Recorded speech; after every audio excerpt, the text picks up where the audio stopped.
Good evening, everyone. This lecture will be made special for the English-speaking people. I'm in Israel right now, already a week, Baruch Hashem, so we will still do an English lecture because a lot of people will keep writing, if I can continue to do at least one lecture in English until I come back. Once I come back, Bezrat Hashem, we'll start, hopefully we'll be able to start the lectures in the synagogues as we used to do on Mondays and Tuesdays in Queens and Brooklyn. This lecture will be Leilui Nishmat David ben Moshe and Farah bat Aaron and Binyamin ben Talat Rachel and Rachamim, and also Lerfuat Yochevet Sarah bat Masha, and also for Leda Kala, actually she already gave birth, for hopefully full recovery, Rikel bat Malka Basha. And also Latzlachat, the success of Mordechai ben Shlomo, Dina Tiferet bat Shlomo, Michaela Cohen, Shlomo Netanel ben Mordechai, Sarah bat Moshe, Rivka bat Moshe, Dov, Shlomo Michael ben Moshe Leiva Cohen. Also Leilui Nishmat Shlomo ben Yaakov Vechaya Sarah bat Yeshayahu. And also Leilui Nishmat Jose Felix Olreta.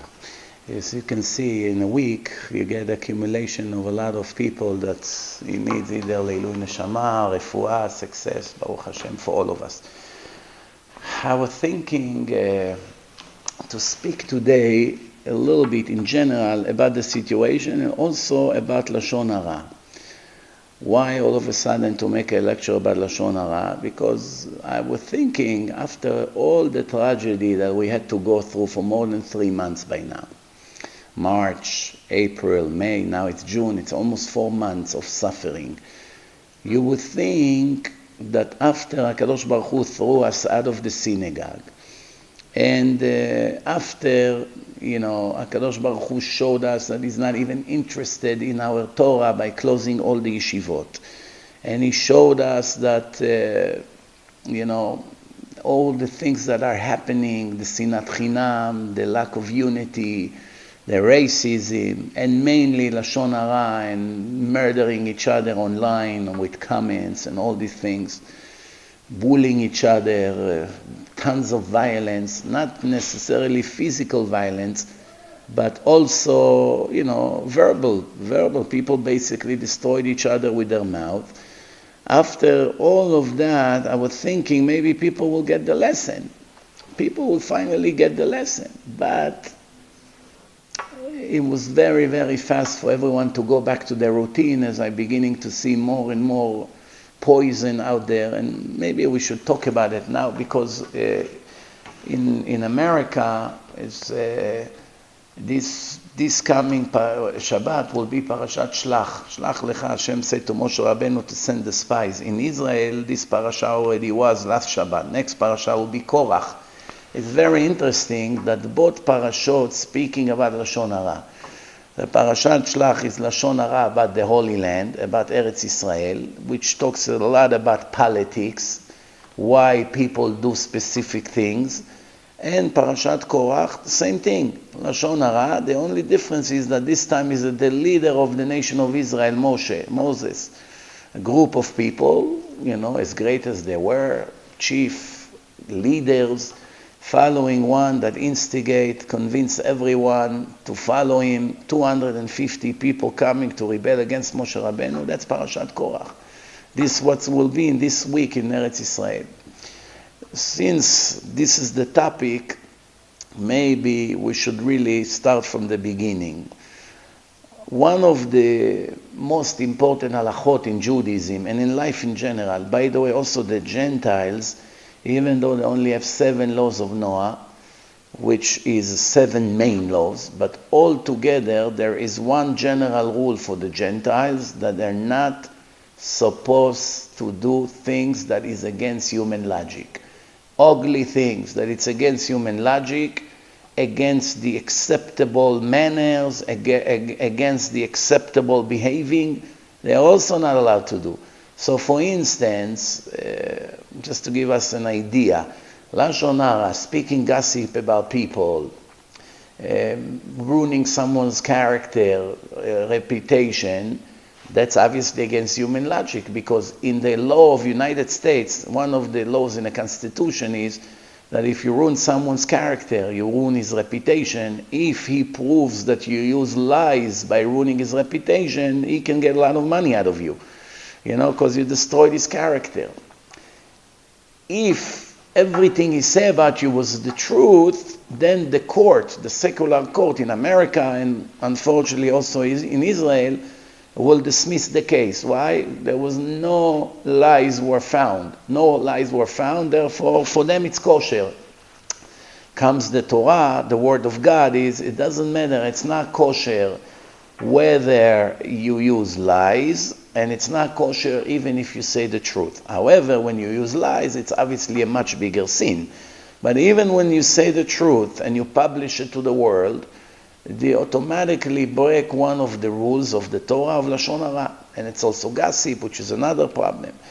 So also Gentiles are not allowed. So all these news reporters all over the world who murdering people left and right, it's not allowed, even for Gentiles. Needless to say for the Jews that their punishment will be even bigger. Okay, because it's written for them clearly in the Torah, and they read it every once in a while, and they still do it, then obviously makes it much worse. So, let's first a little bit generalize together a little bit just to understand what does it mean Lashon Hara. Lashon Hara means that you go to one individual. Needless to say many, it makes the more people hear it, the worse he gets. And you tell him the truth about one person to embarrass him, to publish private information about him, things that if you would be in a room you would not dare to say. And even if you would dare to say, let's say you're arrogant, you have chutzpah, you don't care, you would say it even in his face, it's still not allowed to say. For instance, you come to say to someone, oh, this guy doesn't take showers, he smells very bad. Why would you do that? If it's a woman who wants to marry him and she asks you, should I marry this guy? Now things like this can have connection to her life quality, it can destroy their life. If you know her, you know she's going to suffer from it. Then in specific cases, you have permission to say the truth when it comes to match people or to help them to get their match. Then obviously there is a law, it's called Lo ta'amod al dam re'echa. Do not stand when the blood of your friend is spilling. This is an expression for all kinds of help that you are obligated to give to a person that is in time of trouble. He trapped, he fell, he needs to get up, his animal collapsed, he's losing money, the electric in his house is all on and you have a way to shut it off because he's overseas, he's going to lose a lot of money until he comes back. There's a water leak in his place. You can call a plumber to fix it and later on collect the money. All kinds of things like this. It falls in a category of Lo ta'amod al dam re'echa. So when you see an individual is about to marry to someone else, and that someone else is a crook, is a liar, is a thief, is a person that is not, exactly what they're looking for, and they don't know it, then you have an obligation to save them from making the mistake of their life. But other than that, or other cases when one individual is about to form a partnership with another person, is about to sign a contract to become a partner, and you know that that person is a crook, is a liar, is not paying, is doing all kinds of other illegal tricks, or already have records with the police and the FBI, and your friend is not aware of, then it's become your obligation to warn him before it's too late for him. But other than that, just for people's curiosity or just because you're bored to go and talk against people, you're not allowed. There's one more permission to publish people. The Gemara says, "Mefarsemim et hachanafim mipnei chilul Hashem." You have to publish the chanafim. I'll explain what does it mean chanafim in a second. Mefarsemim the chanafim. Publish the chanafim to prevent chilul Hashem. Chilul Hashem is when something happens that actually affect and lower the reputation of Hashem and the religion. For instance, if you see a Jewish person with a yarmulke stealing in a supermarket, and the people who saw it, first thing goes into their mind is, what kind of a religion is that that the people that practice this religion are stealing like lowlives in a supermarket or anywhere else.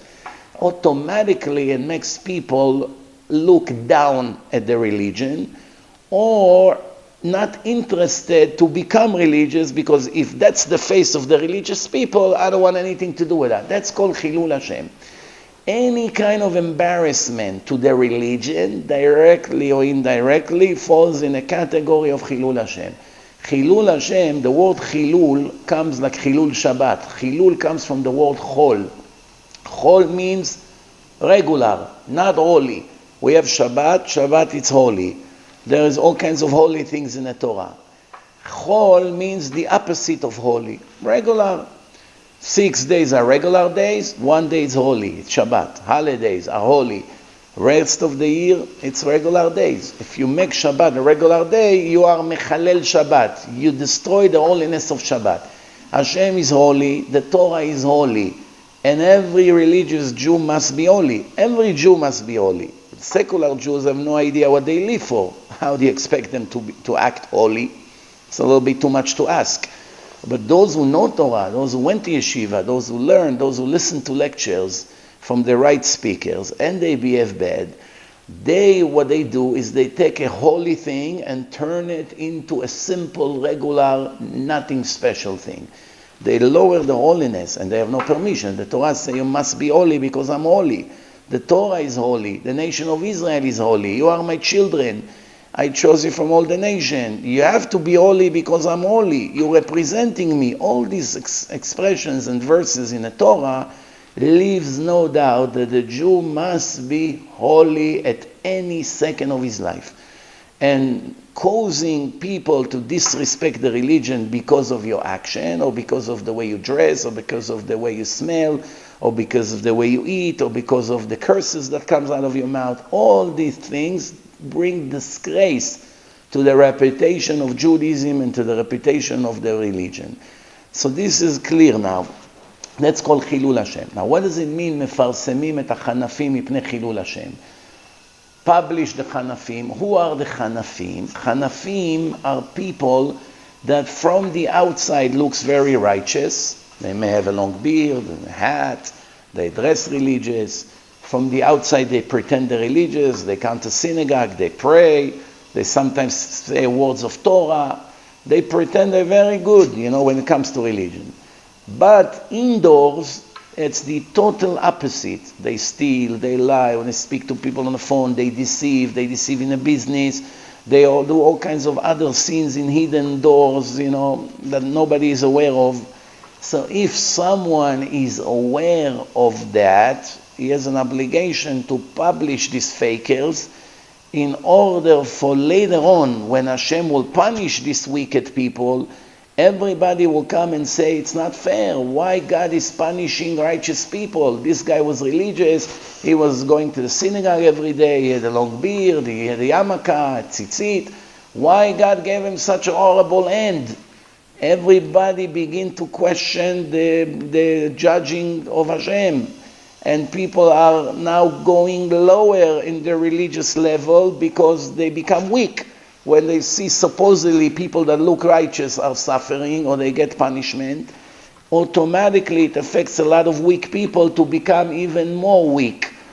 So someone that knew that these people are nothing but wicked, they're very wicked, he has an obligation to tell the people it's not true what you think, these people were faker and this is it. Of course, because there are many, many rules applied to this, no one should do anything before they consult with the Talmid Chacham, with the rabbi that knows all the laws. Sometimes you're allowed to publish someone you're not allowed. I'll give one example.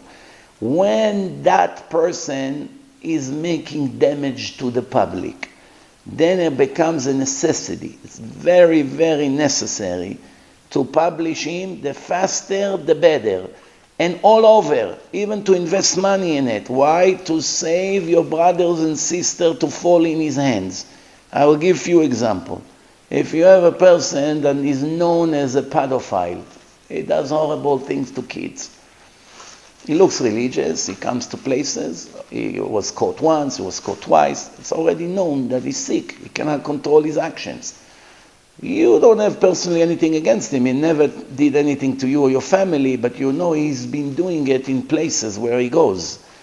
Every time he will come to a place, you have an obligation to expose him to the people, to be very careful and to watch their children. You're not doing it to hurt him. You are doing it to save the public. That's an obligation that the Torah says. You must save your brothers and sisters. Don't let their blood spill while you're standing and looking.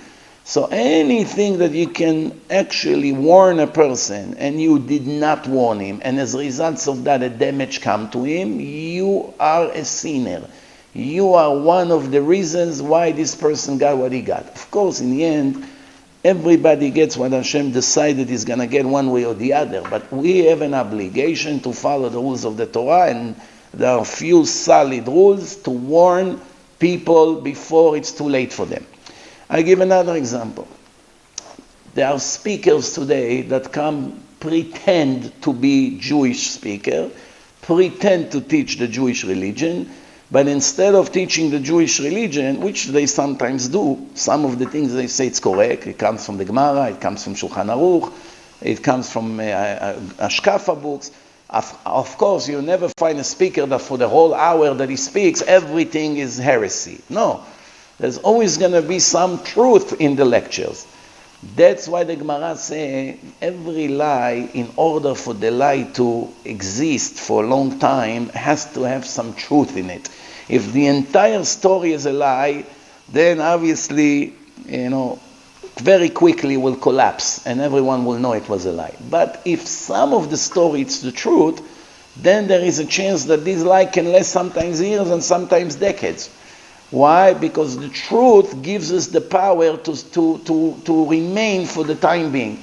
Because when you write the word Emet, it's in Hebrew, it's Aleph has 2 legs in the bottom of the letter, Mem has 2 legs in the bottom, and Taf has 2 legs. Meaning the truth, the word truth in Hebrew, it's Emet, 3 letters, and each letter has in the bottom 2 legs to show you that the truth is solid. On the other hand, lie in Hebrew, it's Sheker. Shin has 1 leg, the dot in the bottom, Kuf has 1 leg, and Resh has 1 leg, to show you that the lie stands on 1 leg. How long a person can stand on 1 leg? Even 1 hour, 2 hours, if he falls. He is not solid, and eventually the lie has to collapse. Also, Aleph, it's the first letter, Emet is starting with the first letter in the Aleph Bet, Aleph, Mem is the middle one, and Taf is the last one, to show you from the beginning of the world until the end, the book of God is the only truth of the world, is the Torah. Everything that came later on, it's all fake, full of mistakes, full of heresy, full of lies, and the Torah is solid as a divine book, is the only book of God. The written Torah together combined with the oral Torah, what we call today Judaism. So, Sheker, it's 3 letters that are attached to each other. 1, 2, 3. It's not the beginning of the alphabet, the middle and the end like the Emet. So Shin is and Kuf and Resh, right? Sheker, Kuf. It should have been Kuf, Resh, Shin. So the order of the letters is mixed to show you that the lies is everywhere and confuse everyone. Emet goes in the right order, from the bottom to the top. Aleph, first letter, Taf is the last one. But Sheker is 3 letters, it's temporary, it shows you that 1, 2, 3, and it's over. It's not from the beginning to the end. There's a lot of hints about it. So, in order for a person that his nonsense will make an effect on people, has to mix some truth in it. There are many infidels today that make lectures and publish them on YouTube, as I warned from them, and I have my list. There are 14 people on that list. I have a lot more people, but the reason that they're not in a list is either because they're very not popular, so better not to even make them popular, because people out of curiosity will go to try to find out who they are, and as a result of that they're going to go and hear more heresy, which is not allowed. And some of them are just wicked people. But if they give a speech, the speech itself does not have heresy. They're just wicked in their private life. It's not my job to publish Lashon Hara about people who make sins. That's their problem with Hashem. it doesn't affect the listeners. When it affects the listeners, it's my obligation and everybody else, not only mine. It's everyone's obligation to expose these fakers to the world, that people will know not to listen to their lectures. Why? Because they teach lies in their lecture. For instance, you're allowed to start the car on Shabbat and take your wife to a beach. Not allowed to start the car on Shabbat, it's death penalty, it's cut for the soul, you're losing your Jewish identity, it's not life and death matter. And to go to a beach, a mixed beach with naked people, it's yarek v'lo yavor. You have to die before you agree to go there. You're not allowed to step there, ever, once in your life. Just 5 minutes before I started this lecture, somebody asked me a question that he wants to send his boys to learn surfing in a beach in Israel, close to Tel Aviv. He say, oh, obviously my kids are religious kids. It's a family who made aliyah to Israel a few years ago. And they try to be religious as much as they can. And they, Baruch Hashem, do a pretty good job. And all of a sudden, the wife got something. Let's get the kids to have a hobby. No problem. To have hobby, no problem. Life needs some spice. And if it makes you happy and it takes some tension away from everyday's life, why not? As long as the hobby is kosher. You play a little sport, you run, you do something, fine. You listen to kosher music, no problem. But when the hobby will destroy your soul, obviously that's not the right thing to do. So I asked him, what do you think will happen to these boys, teenagers, young boys? They're going to go to a beach. They have to go through the water. They have to pass by the entire beach with tons of naked people. Beach is a beach. It's a place that people have no respect. They come out, Hashem Yirachem, sometimes like animals, the way they dress. Animals don't dress, if you get the point. They come out, and the kids, religious kids, will have to go and see all this. And then by the time they get in the water, tomorrow, when they have to go learn in a yeshiva, or to be connected to holiness, where do you think their mind's going to be? Destroy their soul. Do you have any permission to send kids to a mixed beach? Just they have to pass through the beach to get to the water. But that's enough. The damage is done for life already. So this is just an example. So if somebody knows that someone is about to do it, he has an obligation to wake him up from his illusion and explain to him the consequences of something he's about to do.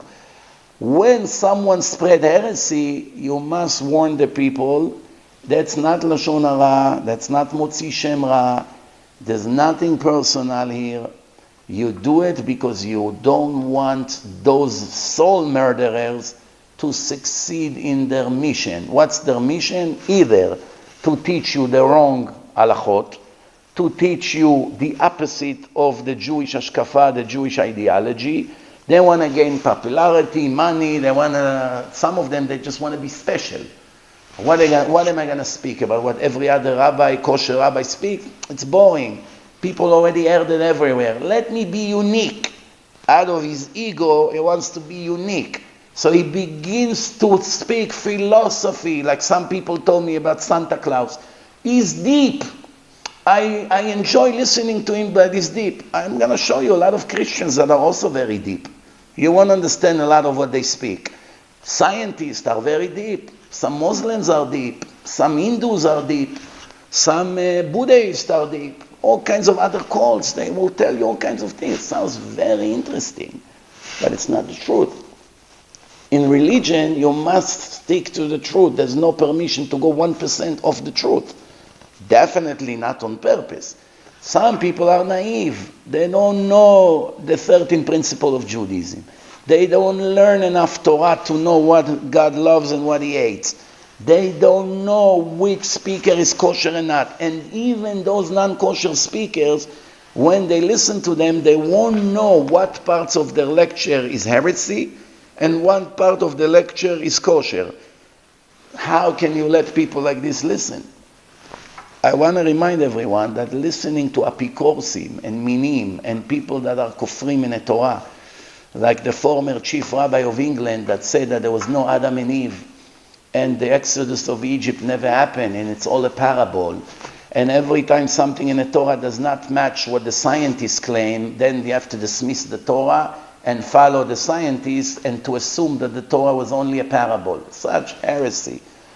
You don't even hear heresy like this by Muslims and Christians and anybody else, even by the secular here in Israel. You don't hear such nonsense. An average Israeli will tell you, either I believe in the Torah or I don't. If I believe in the Torah, of course there was Adam and Eve, where we all came from. This is just an example. Or people that promote homosexuality by saying it's nothing major. It's a sin, it's a sin. It's just like every other sin. It's not true. It's the worst sin because it has the biggest punishment. And the punishment is death by stoning and cut for the soul. That's what's written in the Torah. And the Torah called it abomination to show you how much God hates this kind of behaving. Anything that goes against the laws of nature, it's rebelling against the creator of the world. Even before we're getting into religion, even people who never heard of such a thing, Torah, they never heard that God gave a book to the Jewish nation in Mount Sinai in front of millions of witnesses. They never heard of it. They only know somebody made the world. It's common sense. The world is designed beautifully for people. The people dominate the world. Everything was made for us. Oxygen everywhere, water, trees, fruits, vegetables, everything is organized. Animals, eyes, brain, stomach, blood. Obviously, none of that could have happened by itself and connect perfectly in a perfect timing and all this. Obviously, every normal human being that have a brain obviously knows someone made the world regardless of religion. And when you see that there are people in the world that try to redesign the law of nature and to say that male can be with male and female with female and people with animals and all kinds of horrible other things, and it doesn't really matter whether it's 1% of the population in the world or 50% of the population in the world. The number does not change the fact. The fact is that there are people who declare a war against the rules and regulation and the laws of nature that the creator of the world decided to make in this world. And they declare a war against the creator. And they know, these people, regardless of religion, that their life comes from the creator. They understand that. They knew they came from a drop of seed and they grew up into a human being and they know a lot of things. And in time of trouble, they scream, oh God, help me, please, no, don't do this to me. Obviously, they're all believer in God. And they know He made the world, and maybe they don't know about the religion, maybe they never learned Torah, but they know there is a boss to the world. Cooperating with criminals who rebel against the creator of the world, obviously it's a serious crime. Coming in a lecture with a beard, with a hat, pretending you're a rabbi, pretending you represent the Torah and said, it's no big deal, it's just a sin. That's a huge crime. Someone like this can never, ever, ever be on a stage or in front of a camera and spread his heresy. And everyone who can stop it by letting people to be careful from these kinds of infidels has an obligation to do it and nothing to be afraid of. Hashem will pay him a huge reward. If you have a doubt, you're not sure if this person is an infidel or not, then you have to consult with the Talmid Chacham. Even that it was clear to me, like the sun is rising. Very clear. I consulted with few big Talmidei Chachamim, serious rabbis who have lots of experience. I let them listen to this recording. To some of them I had to translate the words because they're not English speaking. And after everyone unanimously said this is very big infidels, immediately I made my list and published it. So this is not falling into the laws of Lashon Hara or Motzi Shem Ra or gossip, because the purpose is to warn people not to destroy their soul. We have an obligation. We try to save soul, not to destroy soul. Okay? Sometimes I hear people in lectures make innocent mistake. The rest of the lecture is fine. The general line of these speakers is okay. They make some mistakes. Okay, people can make mistakes. Even teacher in school can make mistake. A math teacher can sometimes make mistakes. He can find out his mistake a week later. Or, many other people can make mistakes. We are human beings. Mistake can be tolerated as long as when you bring it to the attention of the speaker, later on he's going to fix his mistake. And I did it with few rabbis in Israel. When they made mistakes in their speeches by a video that was sent to me, I contacted them. And I said, what you say is against this Gemara, it's against this, it's against here. I showed them the sources. Sometimes they right away admit it. They say, oh, you're right. I lost my mind for a second. Sometimes they try to argue. Sometimes they were convinced after a few days. Sometimes they did not want to change. Okay. If it's one incident, twice in few years, you can live with that. But when it's a systematic heresy, every lecture of those clowns have heresy in it. I understand those who smoke drugs, it opens the mind. This is the way a rabbi is supposed to talk. This is what you want to teach the public, to encourage them to do more things to destroy their brain. Don't you know the Torah said that it's not allowed to use drugs? Even cigarettes is not allowed to smoke. Cigarettes is not allowed to be smoking. It's the Torah says, "V'nishmartem מאוד לנפשותיכם." Cigarette kills. It causes cancer. It causes a lot of other diseases. It makes a person unable to breathe clearly. It makes all kinds of other problems in life. It smells bad. It ruins the shlom bayit. It makes other people around them suffer. There is all kinds of problems with that. To say, oh, it's no problem. No. It is a big problem. Someone who about to start, obviously you can save him before it's too late. Those who are already addicted to it, it's much harder to get them out of their addiction, as we all know. Same thing when someone loves to eat all day. It's very difficult to convince them not to eat small meals 2-3 times a day. It's very difficult because they like to nash all the time. That's another addiction. Let's move on. So Lashon Hara is when you go just to ruin someone's name because you have something against him, you hate him, you're jealous with him, whatever the reasons are. You can't see him succeeding. For personal reason, you tell other people all kinds of things about him.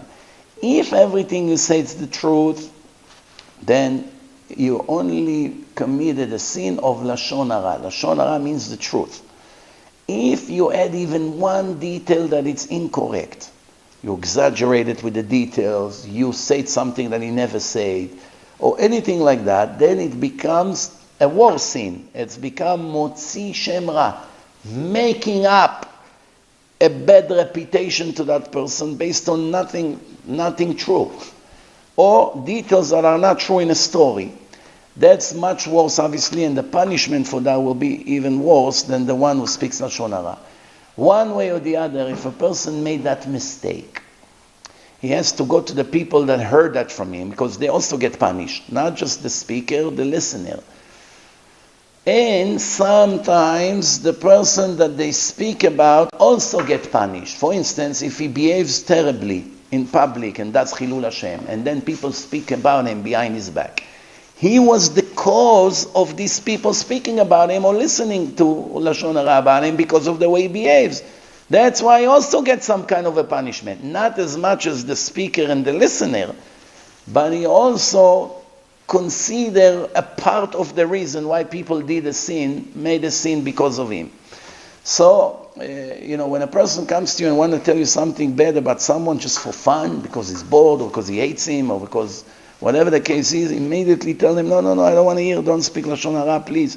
And even if he spoke without warning you in advance, and you already heard it, he said, I don't believe it, and for me, I did not hear it. I'm not accepting this Lashon Hara. Please don't talk to me anymore about people. This is the way you should behave. Don't feel bad, even if it's your brother. Don't speak to me bad about people. You have something specifically to warn me. You know that I'm about to give him a loan and you know he's a thief. Oh, that's a different story. It's called letoelet. For good sake, the Torah permitted. There are rules. Sometimes it's mitzvah to speak bad about someone. Why? Because you're saving the life of the person who's about to fall in his hand. You understand? I remember one time we had someone that was very impressive look, long beard, hat, looked like somebody important. It came to my attention from few different people that he took money from them and he never pays back. Play games with them, hang up the phone on them. He said to one person that came from Israel, give me $20,000 that you brought with you. I'm going to keep it for you while you're working for me, because you cannot open a bank account. I'll keep the money for you. This poor guy, this is all he saved in years of work. And he ate it up.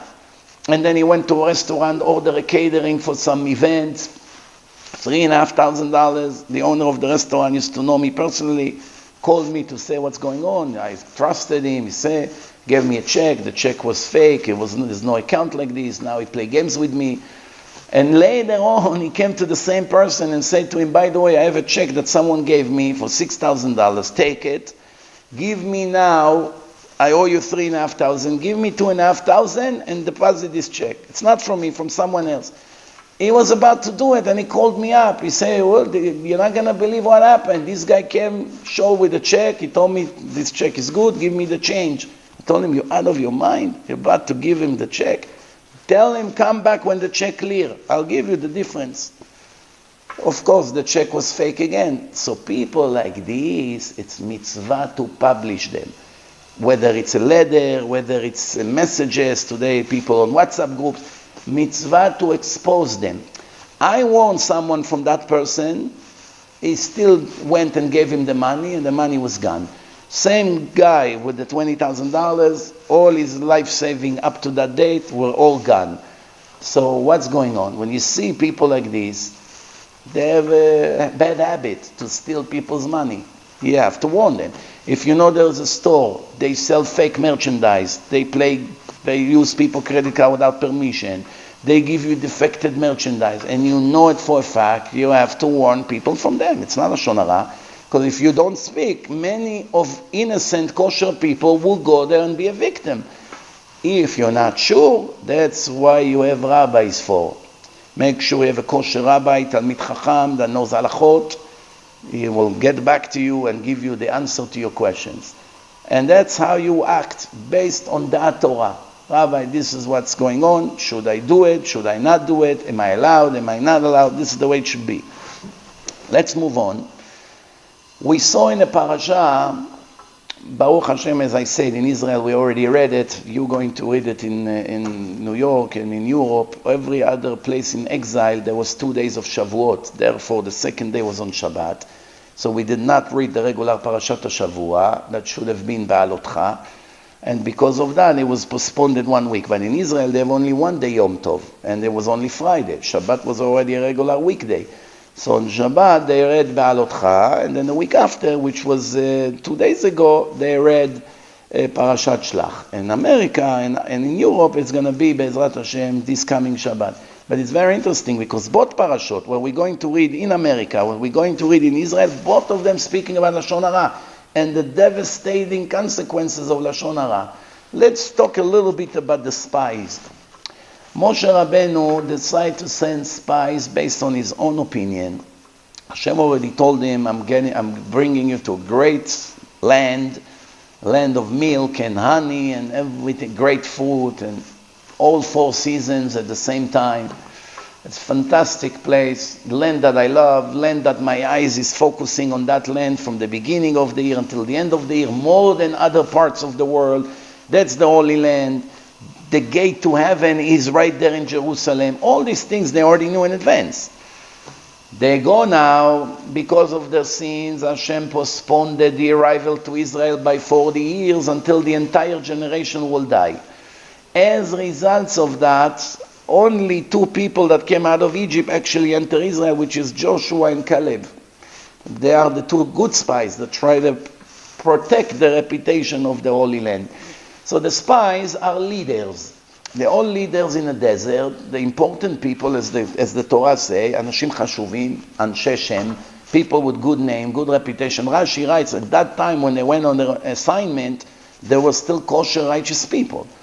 And now they're going to Israel and they describe basically what they saw. They saw lots of funerals. They saw big walls around the cities, which will be very difficult to break through. Arim Betzurot. They saw giant people. There were few giant people over there. So basically, they say the truth. They even brought fruits, huge grapes and all kinds of fruit to show you how big the fruits are. In reality, when you really analyze the parasha, you ask yourself one question. What did they do wrong? You send me as a spy. I'm a CIA spy, I'm a Mossad spy. My job is to give you a correct report. Whatever I see, you see the information and you make a decision as a prime minister or the head of the army what to do in a war. War without spies, without intelligence, it will be very difficult because you don't know where to go, where to attack, where to you can be attacked. That's why you have intelligence, that they give you information always in advance, like based on that you know what to do. So the spies are describing exactly what they've seen.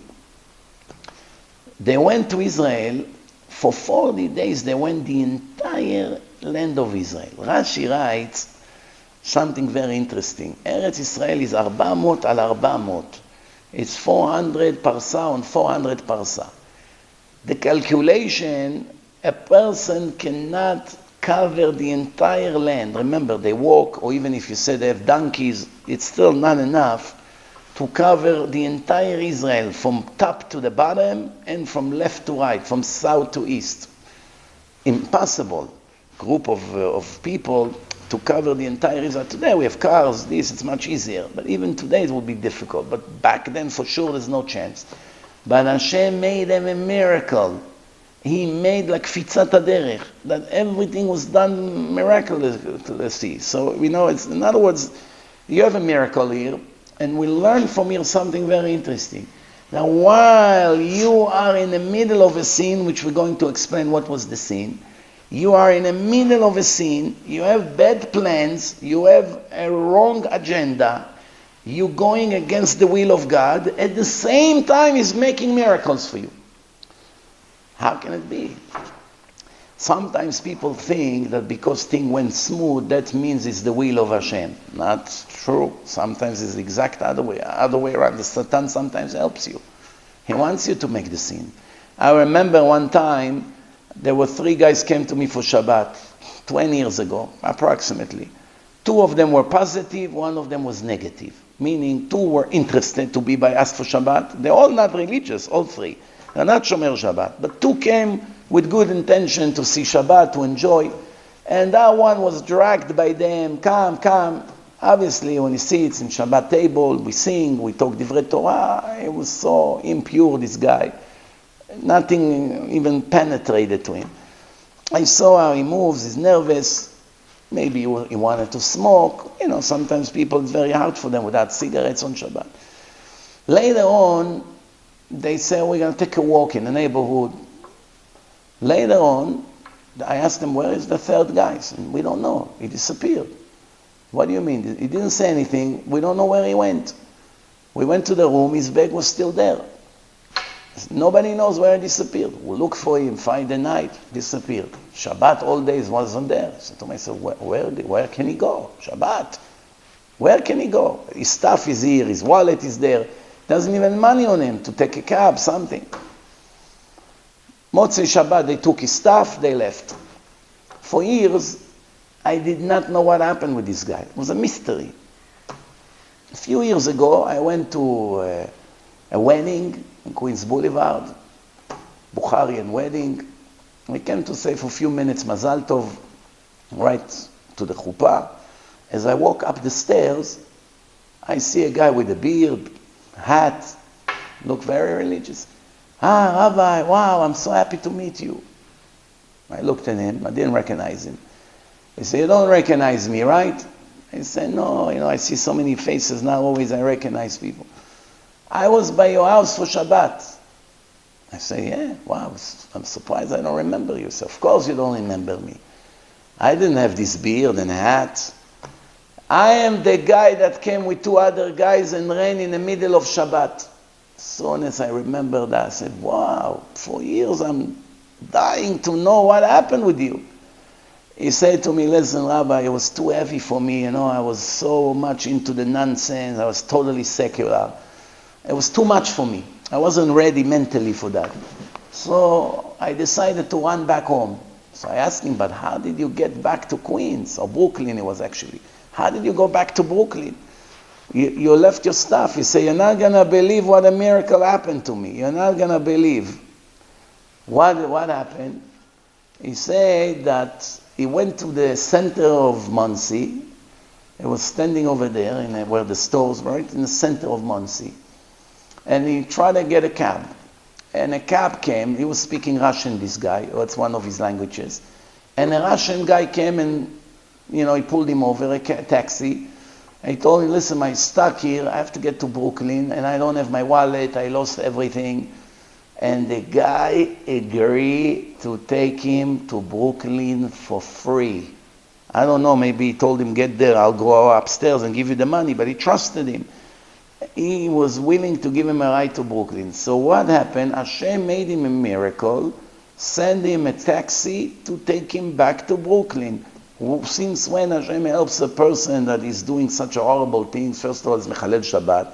Second, he leaves the house where people hosting him without saying a word, and people would worry about him. He doesn't care. Very selfishly, he's doing such thing. And what happened?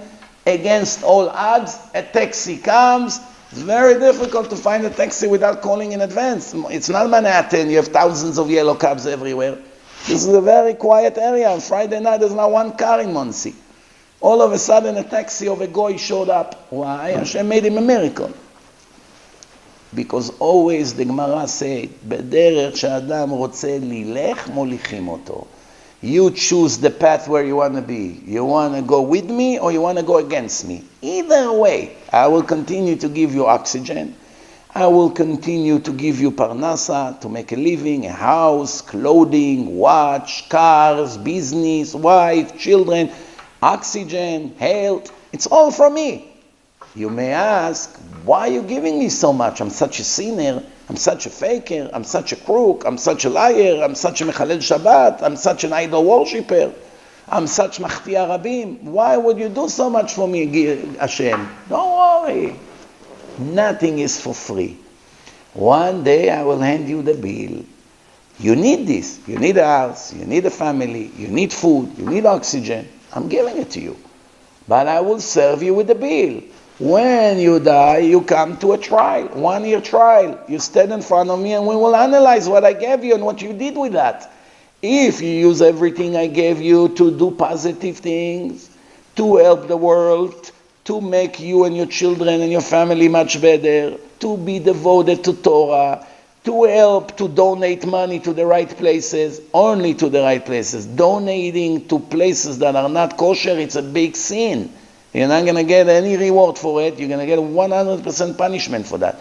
If you donate to churches, you're donating to mosques that they scream over there to murder all Jews and Americans, you become a part of the crime. If you sponsor people that spread heresy, you become a part of the crime.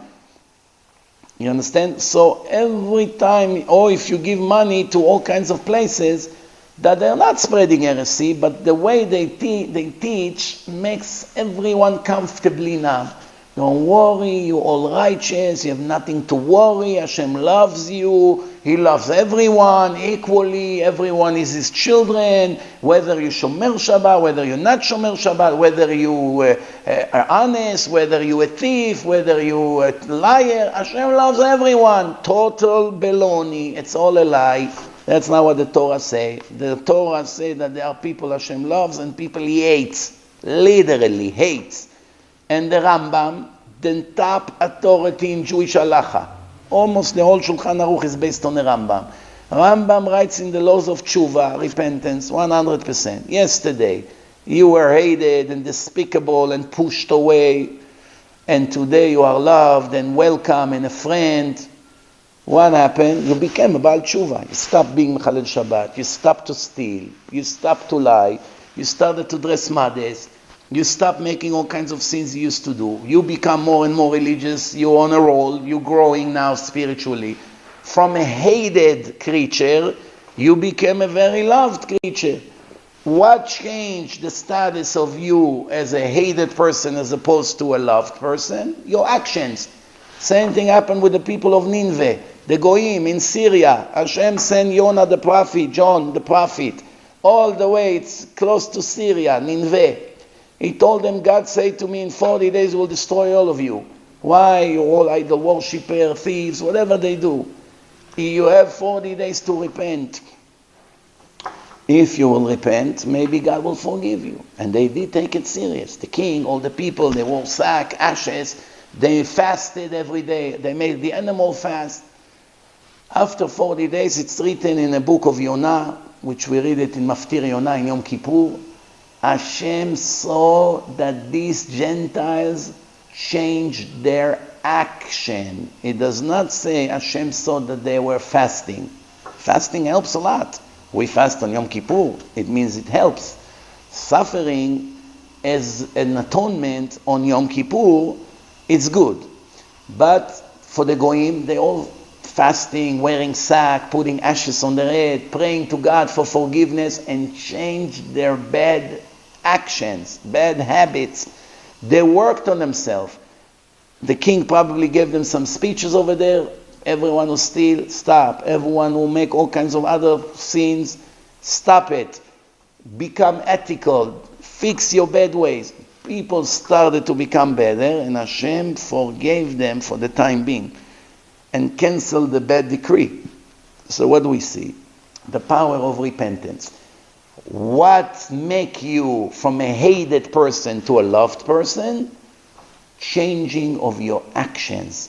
You can pray non-stop. It will help, but it will not fix the problem completely. You can give tons of charity. It will help a lot. It can save you from death. It can save you from tragedies. It can save you from corona pandemic. Of course. It's a big effect. But it won't change 100% your situation if you continue to be Mechalel Shabbat and a thief and Lashon Hara and eat pork. You still have a serious problem. So obviously, besides giving charity, you have to work on yourself. Of course, Hashem knows it's not overnight. It may take years. But you have to really care. So once you get on a roll on the direction to Hashem, Rabbeinu Yonah writes, it's called Mityatzvim al Darkei HaTshuva. Is already aiming on the right path, the right direction to repentance. Even though he didn't get all the way to Hashem, like the Torah says, "V'shavta ad Hashem Elokecha v'shamata bekolo," and as you return all the way to Hashem and you start listening to Him and obey His rules, right after that He says, and then Hashem will have mercy on you and will gather you back to Israel and obviously the rest of the blessings. So it's very, very clear. It's written in the Gemara, "Ptach li petach kepitcho shel machat." Open me the size of a needle, and I will open you the hole. Right? Big time, much bigger. Why? Because you made the first step. After you return to me, that's when I looked at you completely different. It's also written in the book of Ezekiel. Right in the beginning there it says that Beshuv harasha mirishuto, when the wicked person returned from his evil way, from his rishuto, from his wickedness, and lo tizacharna lo kol ha'raot ha'ele, all these bad things that he did will not be remembered to him, meaning he will be clean slowly away from his file. Why would it happen? Because he's finally on the way to become righteous. That's very clear. We spoke about it hundreds of times over the years. So therefore, even when you donate, you have to be very, very careful not to give to infidels that spread heresy. Not to give to organizations, big organizations. They have hundreds of employees, all kinds of president, vice president, these secretaries, everybody takes a piece from the cake. In the end, almost nothing goes into the cause. And I know it for a fact. And sometimes you look at their salaries of the CEO, hard to believe. This is what I'm giving my money for. But even if it's a kosher organization, with kosher people, all it needs one employee over there to steal from the money. And even if nobody steals, they still have tons of expenses. Buildings, rents, mortgages, cars, leases, phone, electric, cleaning people, all kinds, so much advertisement, dinners that they make, all kinds of gifts they send to people, that gives them donations. In the end, minimum 50% of the donation went to the garbage. Miscellaneous, toilet paper, shampoo, soap, coffee machines, water machine, most of it goes not to the cause you want. So why giving big organization to begin with? You want to support Torah? You can support directly Avrech that sits and learns Torah and is poor. Directly, with no middlemen. You want to do Kiruv? I always say to people, you don't even have to send directly donation to my website. Order the CDs and you give them out.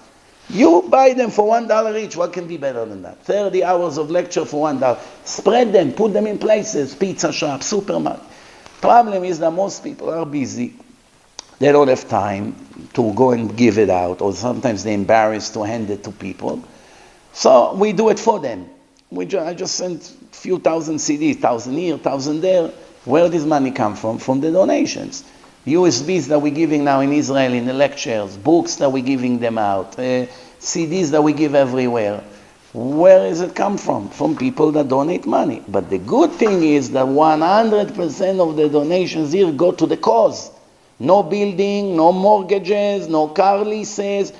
It's an army of volunteers that are, Baruch Hashem, with Hashem's help. Hashem made it for me, not me. I don't take even 1% credit for it. Sometimes you really do things. You go, you run, you try, you convince people. In my case, that's 100% Hashem for very, very simple reason. Why? All these people came to me on their own. I want to help you out. I want to volunteer. Shipping guy, boom. People that make the movies come. Yes, there's expenses. Sometimes you need to buy software. Sometimes you need to buy laptops, special laptop for graphic design. There's thousands of dollars expenses. But in general, the people that do the work, every country I go, I have a personal assistant who comes, picks me up, take me to this, takes care of the lecture, if needs chairs to be organized.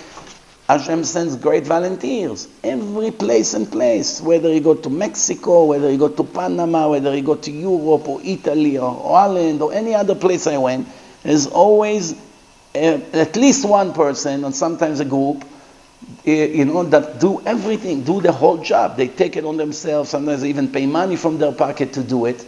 And here in Israel, we have a team of more than 20 people. 20 people that work, some of them full-time, some of them part-time.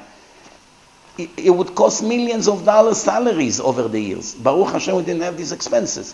These large organizations have to pay all these salaries. That's why a lot of the money doesn't go to the cause. You have to be clever when you invest. Just like when you invest in business, in real estate, in diamonds or whatever, you have to invest in kiruv, but to productive kiruv. And not to people who tell the wicked people, Hashem loves all of you. The Rebbe promised all of you will be in Olam Haba, and you have a share to the world to come. First of all, it's a lie. It's against what the Gemara says in Masechet Sanhedrin.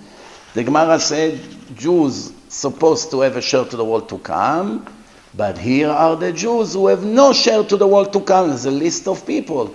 Some of them are infidels, people that spread heresy, people that make big sins in public with no shame, people that say Moshe Rabbeinu modified the Torah, people that don't believe in the oral Torah, people that don't believe in the resurrection of the dead, people that don't believe the Messiah would come and save the world and correct the world. There's a huge list of people who have no share to the world to come. Even someone who insults a person in public can lose his share to the world to come. Someone that ruins the character and the reputation out of jealousy, out of anger, out of personal reasons. Embarrassed him everywhere. In a minute he loses his share to the world to come. Someone who turned a Jew into the hands of the authorities without specific permission from a Jewish court. That first he went to the Beit Din, and the Beit Din gave him permission to go to secular court or a Goyish court. If he does not have such a referral, and he went on his own and sued another Jew in secular court in Israel or a non-Jewish court in America, immediately he lost his share to the world to come. That's called Mosrim, or like the Ashkenazim say, Moiser. Moiser, Moser, same word, just different pronunciation. Moser means when you take a Jew, even that is a sinner or criminal, and turn him into the hand of the authorities. Why? You hate him, he stole money from you, he did something, he made a damage to you. Immediately you go to the authorities and report him. First you have to take him to Beit Din and say what he did. He owes me money, I bought from him and he gave me the wrong thing, this is the damage. The Beit Din try the rule. If he does not respect the Beit Din or he does not come, then they will give you a referral to go to the authorities and do what you have to do. Sometimes it's mitzvah to report someone to the authorities. Not for personal reasons. Because, like I said before, it could be a pedophile that rapes hundreds or thousands of kids. They have to have a record of someone like this. Someone that is mentally sick, but is also violent and dangerous. He can hurt people. He already tried to stab one. He threw something at someone. He drove like crazy on the streets and banged into cars. I've seen cases like this. Then you have to tell the police there is someone that go from one person to another and scam them. Scam. Give me money, I'll give you such and such. Fonzie scam. Like we've seen a few times, unfortunately, in the Jewish world. If you know this person is a professional crook and that's what he does, take money from people, pay them a month or two and then eat their money, then you can give him a warning to stop and to return all the money, and if he doesn't, that's mitzvah to report him. But again, Rabotai, nobody does anything before you consult with a big rabbi, Talmid Chacham. Not everyone who knows how to give nice lectures on YouTube, even if the lectures are kosher, it means he's a Talmid Chacham that knows halakha when it comes to these kind of laws. Dinei Mamonot is very difficult. There's millions of halachot when it comes to Dinei Mamonot. There is hundreds of thousands scenarios, laws between neighbor, interest, business, stock market, vending machines, so many things. Works on Shabbat, doesn't work on Shabbat, directly, indirectly, Jews, Goyim, it potential life risk, no life risk, you have intention, you don't have intention, it was direct move, indirect move, all this millions of things, there's so much to know. Take a judge in a Supreme Court of the United States with all his life dealing with this kind of topics, he still doesn't know 5% of what a big Talmid Chacham in a Beit Din knows. Because we are much more makpid on so many things that the Goyish court doesn't even care about. By us, there's, like I said, literally, when I said there are millions of halachot, there are literally millions of halachot. They have tens of thousands of thick books with questions and answers. You can learn it from now until the end of your life, 50 years, and still don't know 5% of how much to know. Even the Dayanim that are 40 years working in Jewish court, they always have cases that they still need to stop and go and review sometimes for days until they write a psak halacha. Consult with other chachamim.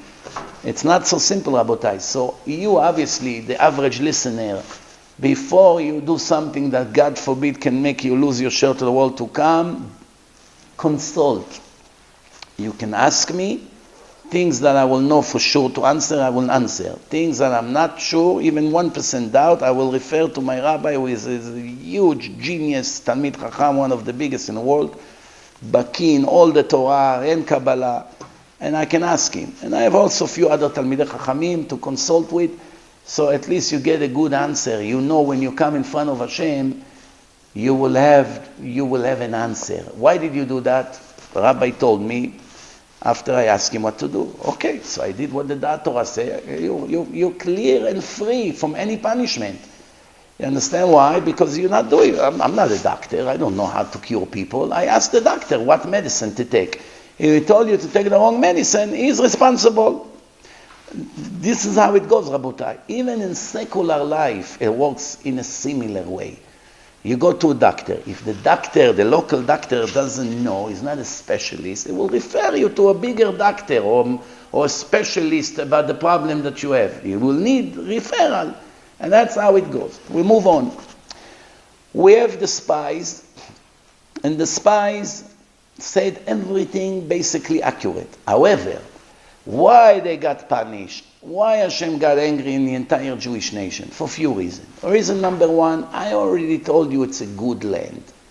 Therefore, no matter what you hear, it should have never bothered you. I, God, say it's a good land and I'm taking you there. And you're going to occupy the place and I'm kicking the 7 nations out. You didn't trust me? You wanted to send spies? Be my guest. What for? Strategy. How to occupy, how to attack. After all, it took 7 years to occupy the land. And 7 more years later, it took to divide the land to the tribes, to do the measurement and all that. It took time. They didn't have the equipment we have today. Probably today it would take 2 months. But back then, it was a primitive world.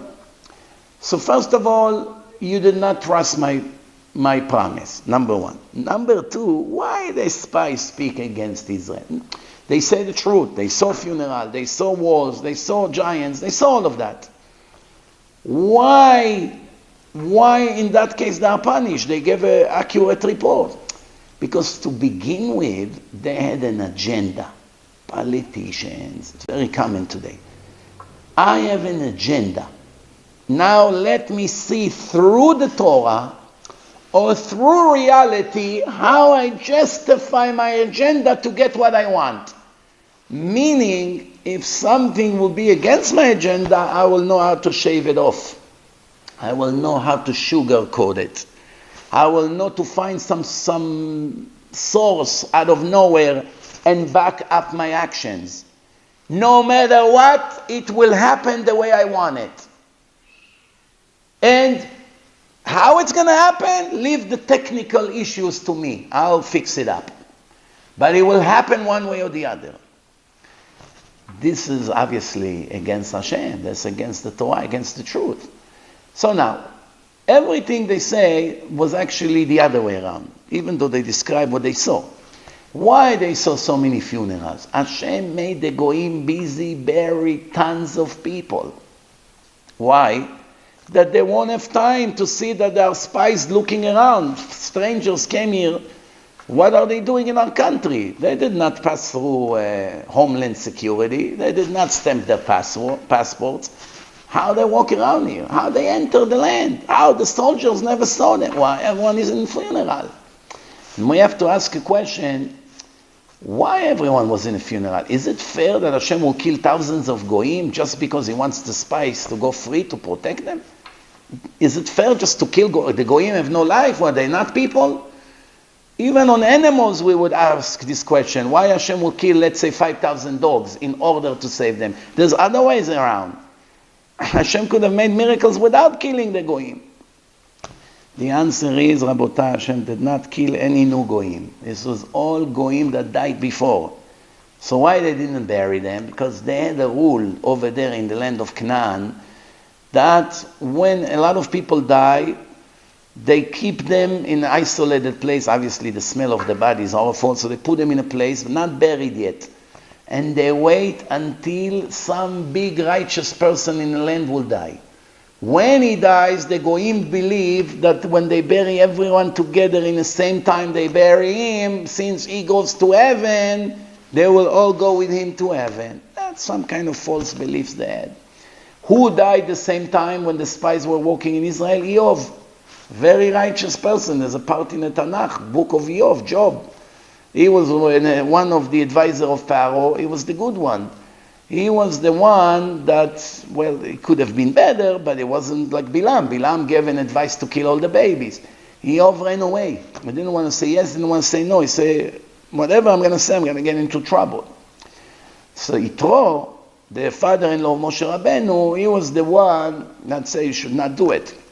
His merit was that his son-in-law was the most important person ever lived on this earth, Moshe Rabbeinu, Moses. But Eov did not say kill the babies. He didn't want to kill the Jewish babies. At the same time was afraid to say don't kill them, so he ran away. Good, you ran away, nobody asked question. And for that he got tons of suffering, his children died, and lost all his money, and got sicknesses, all kinds of things like that. This is Eov, and Eov was righteous. The Gemara said he was righteous.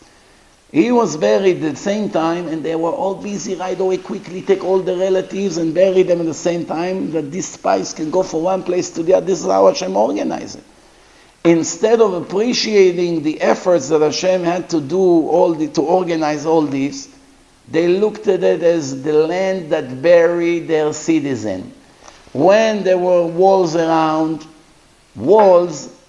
it's not an indication that the people are strong. It's actually an indication that they are weak. When you are strong, you don't need to build walls, thick walls around you. Everything is open. I have solid army. Who's going to mess with me? But they say, oh, we won't be able to break those walls. We don't have the ability, the capacity. Our army is not trained enough to go into such war with 7 nations here. Meaning, Hashem is not strong enough to defeat them. That's really what comes out of it. Now it's their political interpretation. Nobody asks you to be an interpreter, to analyze what can be done, what cannot be done. Nobody asks you that. We just ask you, bring me a report, meaning take pictures in your mind and tell me. There's no cameras. Take pictures and tell me what did you see, and that's it. Don't say we won't be able to do it. That's what it is. For one sentence that they say, Lo nuchal lahem, we will not be able to overcome this goyim. For that, Hashem got very upset and very angry at us, and we paid the price. Also, we have to be very careful not to speak Lashon Hara about the land of Israel. Remember, Lashon Hara, it's the truth. If you make up lies and makes it worse, and this is only a land. The land doesn't have feelings. You don't hurt anyone's feeling. You're not embarrassing anyone. No one is sitting home and crying. It's only a piece of material. What's the land? Sand, trees, rocks. What is the land?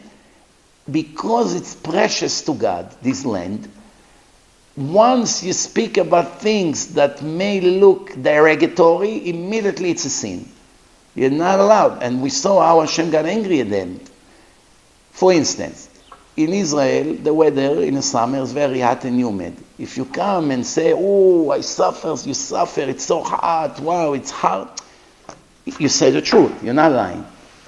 But by the way you speak about it, meaning actually without realizing, not intentionally, and we all make that mistake, we have to sometimes fix our mistakes, not sometimes, for sure. So without realizing, you're actually saying that the land that God gave us, it's not so great. In other parts of the world, the weather is better. Whether it's true or not, even if it's true, you don't speak like that. If you speak about the wicked people who runs this country, that's a different story. You're not speaking about the land of Israel, the Holy Land. You're speaking about people in a government who wants to promote gay parades. People who wants to give Israel to the Palestinian fakers. Oh, that's mitzvah to speak about these wicked people.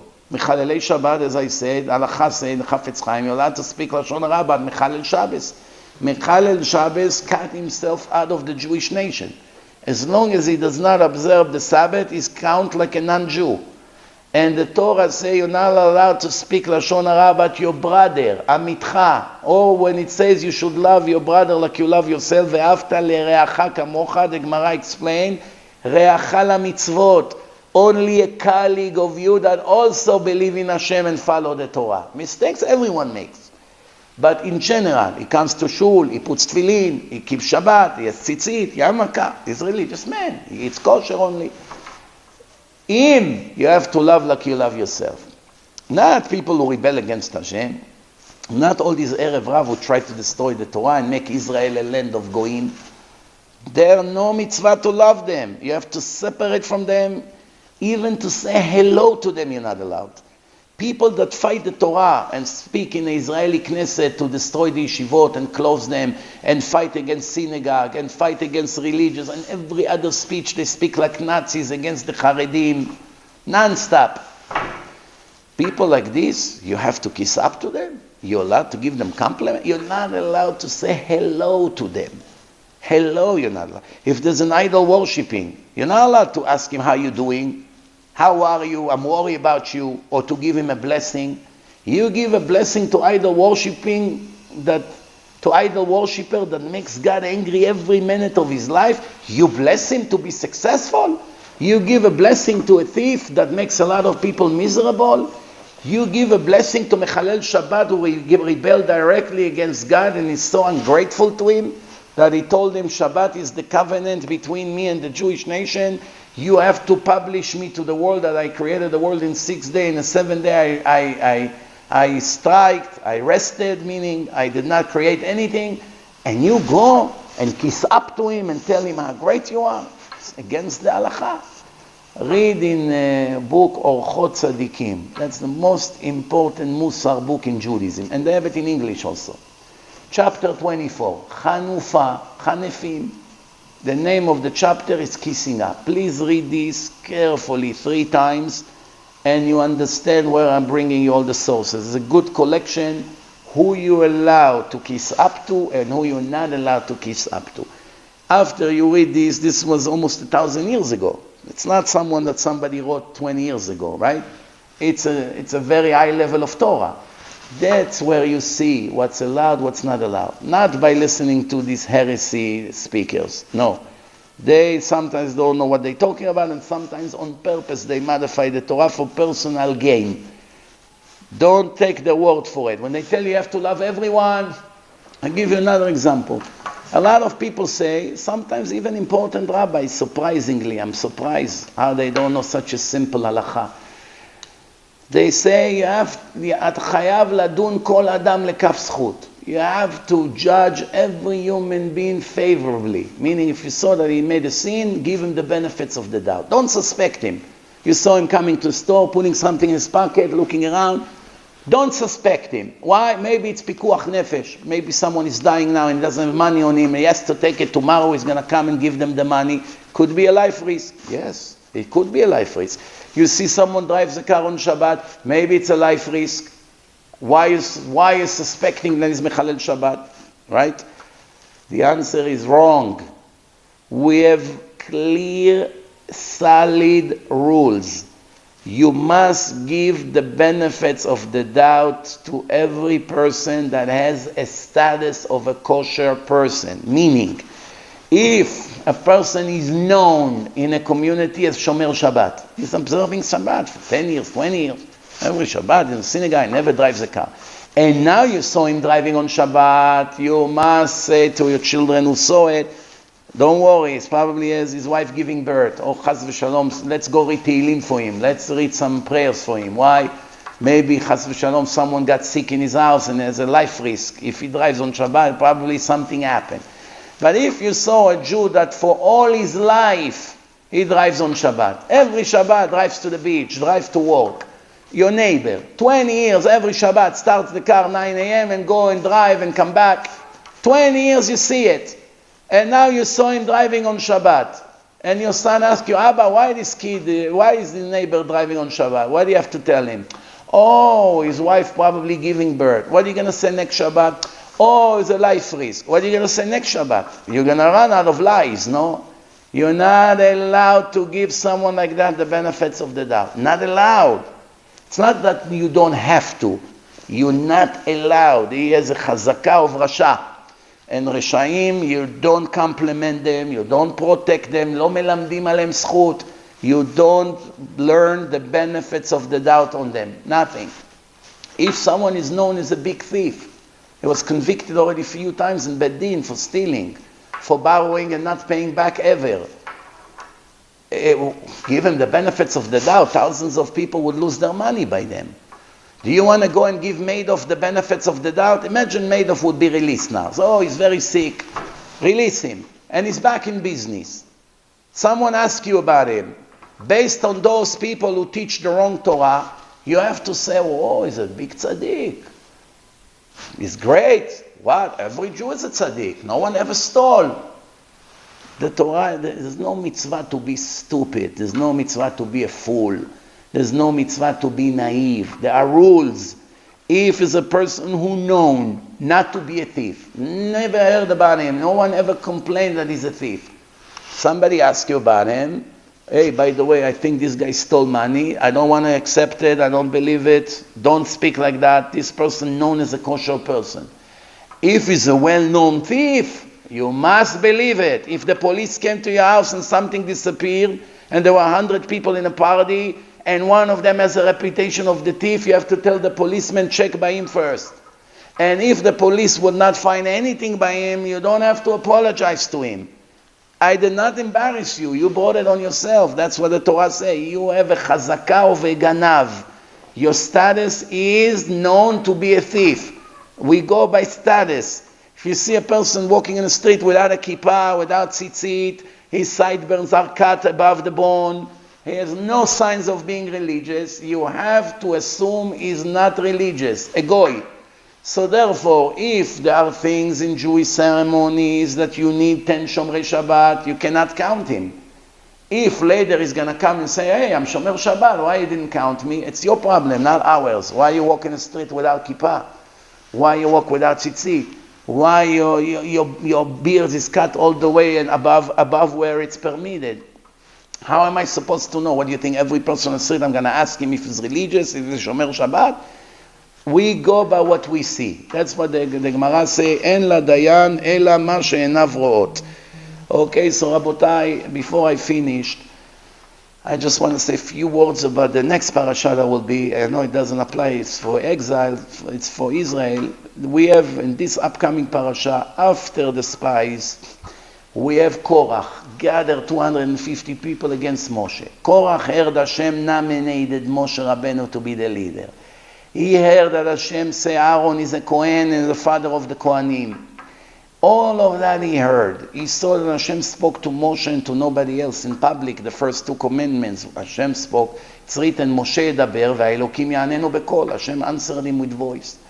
Korach was jealous. He was a family of Moshe. He was supposed, by the right order of birth, he was supposed to get a better job. But Hashem said to Moshe, this is the way I want things.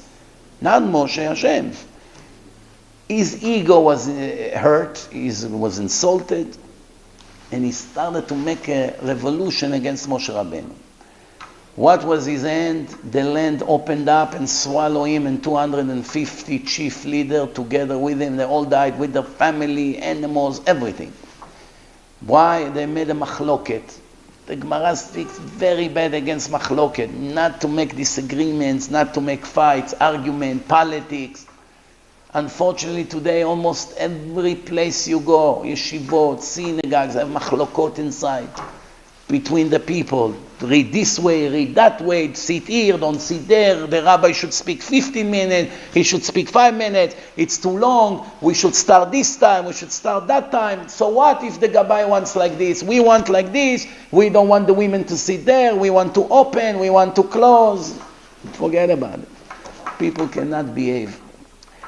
I wish people would understand that the most important thing in life is to fix your midot, your character, your traits.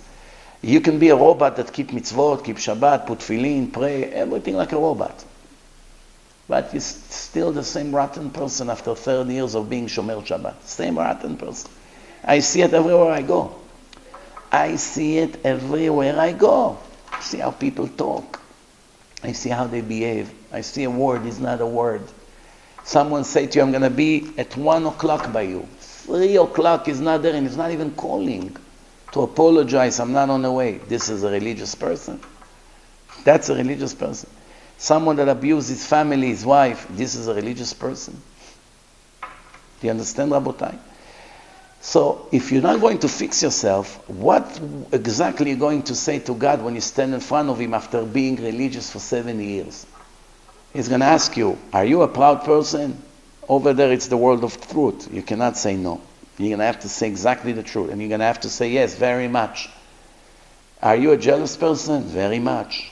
Are you a liar? Very much. Are you a crook? Very much. Are you a deceiver? Very much. Are you not modest and watch things you're not supposed to? Very much. Are you angry? Ooh, very much. I almost kill people every day. Are you selfish? Very much. Are you stingy? Very much. Where are you going to hide? What are you going to say? I was Shomer Shabbat, eating chulent and gaining 300 pounds every year. That's religion? Or what would you say? I went to the mikveh every morning before I daven? Or at the same time you steal from people and you make chilul Hashem by the goyim when you deal with them in business? There are things that are extremely, extremely critical. Bad behaving brings tragedies to the Jewish nation. Right now we saw the riots in New York. We saw how the Goyim hates the Jews, at least half of them like Nazis. We saw it in our eyes. The internet is full of what they write. They blame the Jews. For what? Every one of them had at least one bad experience with at least one Jew. That's all it needs. One with his landlord, one with the lawyer that representative or sued him, went against him, or with the judge who sent him to prison, or with the judge who disrespected him. Or it's enough that one time a Jew did something bad near him or to him, that now him and his entire friends and family will all be Jew haters. That's why Chilul Hashem is not dangerous. That's why there's no repentance for it until the day of death. There's no way to repent until a person dies. Why? Because it makes such damage to the reputation of the chosen people. We have extra responsibility. I've been saying it for years. Be very careful how you behave to these goyim, to minorities, to the blacks, to the Puerto Ricans, to the white Americans, to all of them. Even if some of them behave like monsters and they're violent and they're liars and they steal and they're dangerous and they do horrible things, as we all saw in our eyes, how they robbed the entire Manhattan and Los Angeles and other places. These people are already in a level of animals or worse. But still, we should not do something to ignite them even more. I'm not saying you have to start bow down to them and kiss their feet like some idiots do now, which I saw a few videos like this. That destroys the country even more. But at least don't give anybody a reason to hate us. All you need is one wacko to come and shoot. Finishing with a lot of people still asking after my previous English lecture if to move to Israel or not. I think I was pretty clear, but I'll make it even more clear. There is no general answer to all Jews. Even though now it's bad times, more dangerous times, the future of America doesn't look good at all. We all know it. We're not stupid. We see where it's going. It's impossible for any rabbi, anyone, to come and say, all Jews must come back to Israel. No, it doesn't work out. You can say what I say.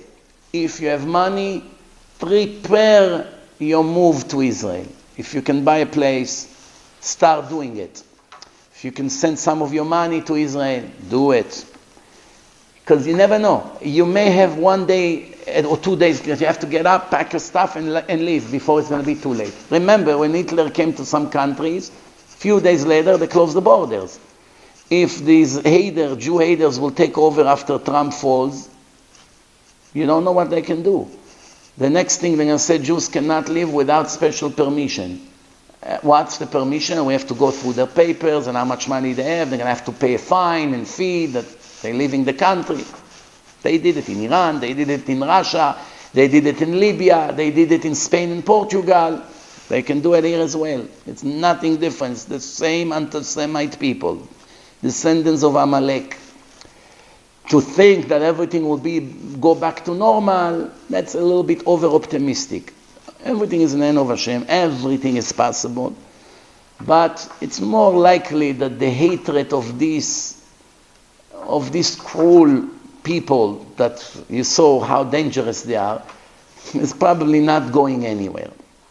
If any, with the social media and the horrible lefty media wants to kick the president out, they constantly bring all these things up and they don't care that they go and murder people or burn synagogue. The last thing they worry about.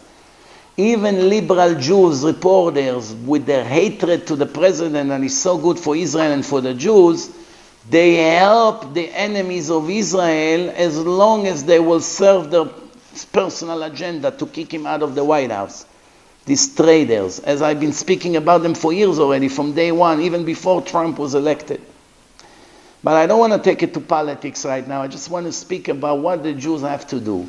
The best advice I can give each one, those who can prepare a backup plan that one day they'll have to go and leave, do it. Now it's the time to do it. Even transfer some of the money, because you never know. Maybe one day you won't be able to take your money out of here and they can freeze your bank account just because you're Jewish. Everything is possible.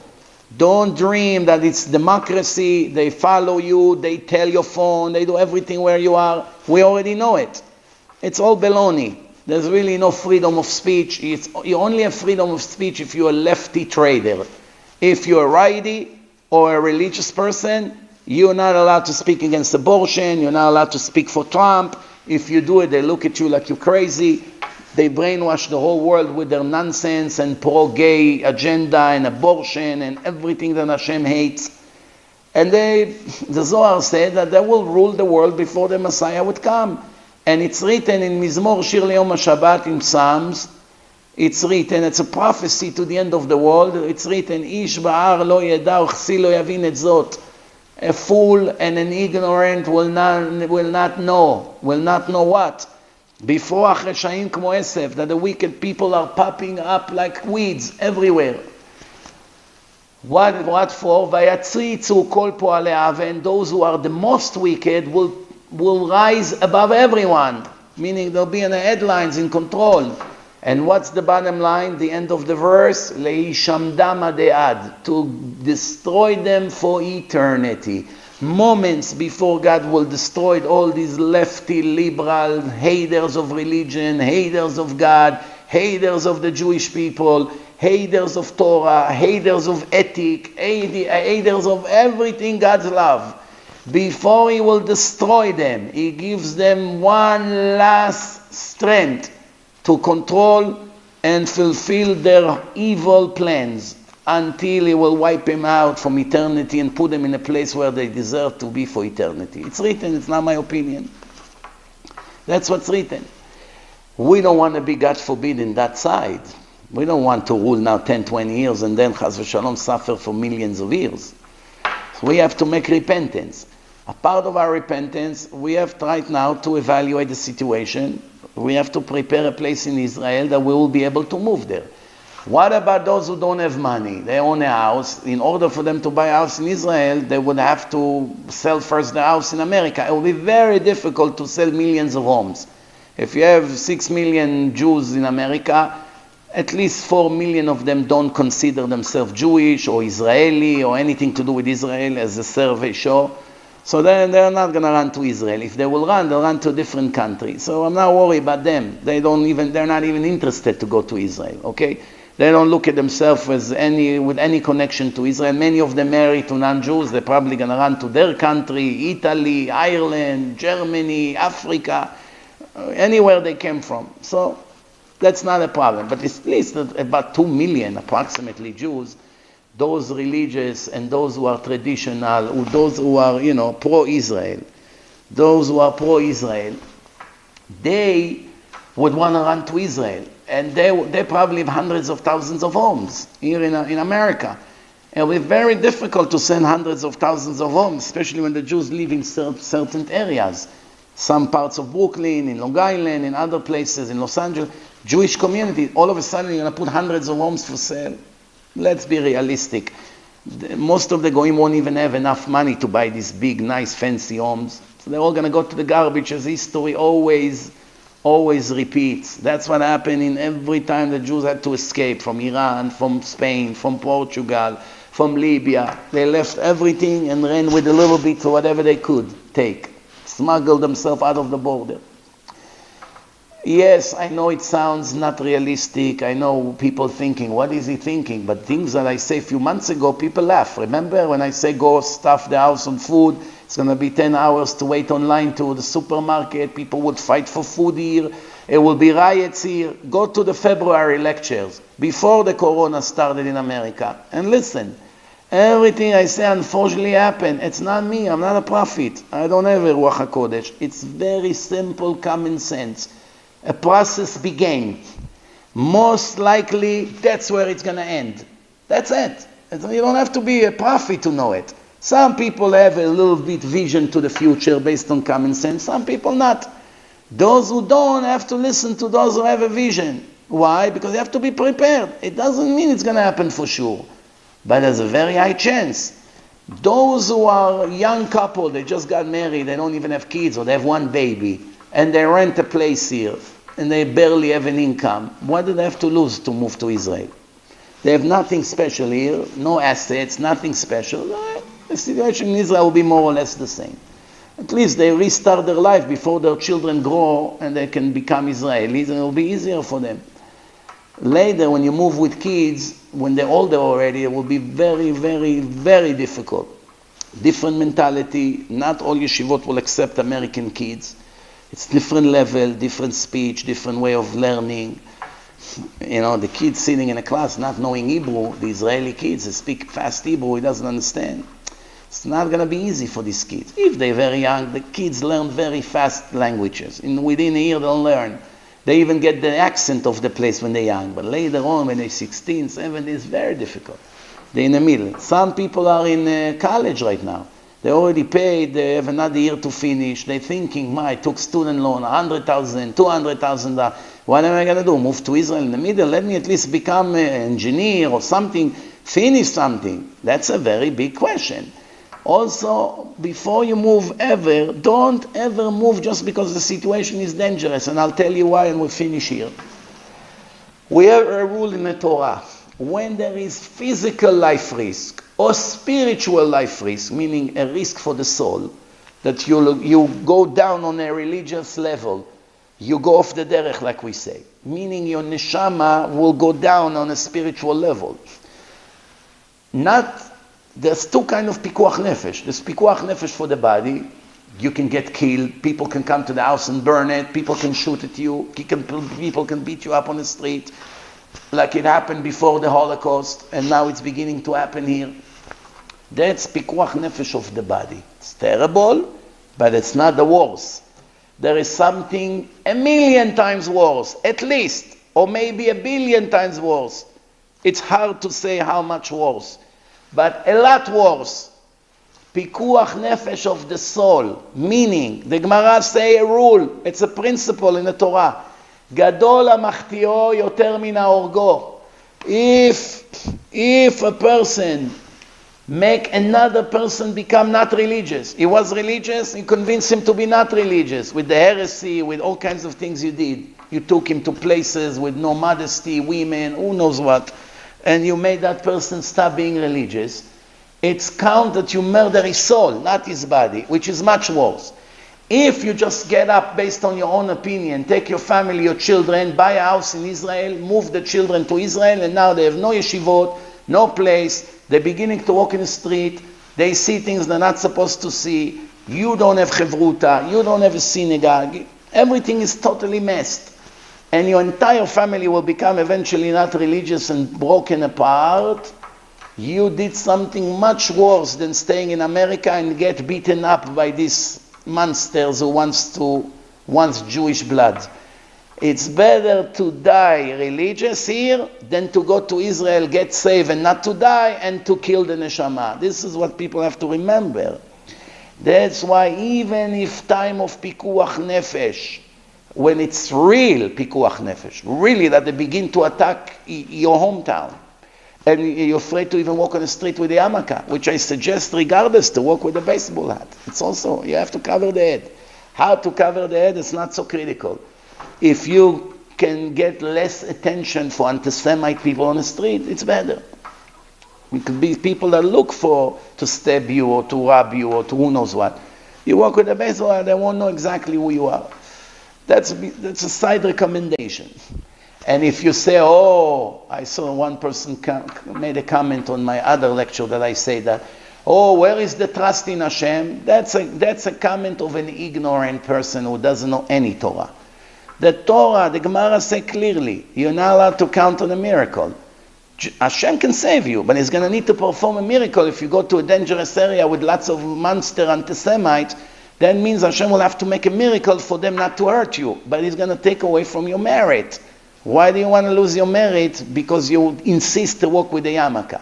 Second, when the danger is routine, meaning everyday danger, then the rule of someone that is busy with mitzvah have a special protection does not apply. It only applies in the normal world, that there's no danger in that place. At least nothing to expect. But if you go to Gaza now and walk with the yarmulke and tzitzit when the Hamas murderers walking around, if you didn't get killed, you lost thousands of your mitzvot, the merit. Why? Hashem had to perform a miracle that some good Arab hid you and smuggled you out of Gaza. If you're going to go every day to Gaza, you will die there, even if you're righteous. Why? It's a place of danger. They hate you over there. They want to kill you. They want to kidnap you. Why are you entering this place to begin with? So if you can enter that with a custom, dress like an Arab or something, like some of the Israeli spies do, okay. Why they don't come with the Israeli flag? Because they know they're going to get killed. Use common sense. Common sense, it's life-saving. So this is what I'm saying. Before you make a decision, you must go and sit, your wife, sit with the rabbi, tell him all the good, all the bad, in any given week. as the situation escalates and gets worse, you're still not allowed to make decisions on your own. It's a lot of things, some factors you did not consider. Ask him what's going to be, where you want to go to Israel, where you want to buy a house, and what kind of parnasa you're going to have there, and where you're going to put the children, in what schools. Did you check about schools? Did you consult with some relative, someone that can go around and check for you? One person told me, I already found yeshiva for my kids. They agreed to accept them. I just need to get my money to sell my car, and I'll be able, as soon as they approve me for Aliyah, I'll be able to move. Okay, at least he's making his homework. I can tell you one thing, that to make Aliyah, to go to Nefesh Benefesh, apply, and until they approve you, and until they send you to the Israeli Sochnut, and until they will approve you, and until you get your Israeli citizenship, can take more than a year.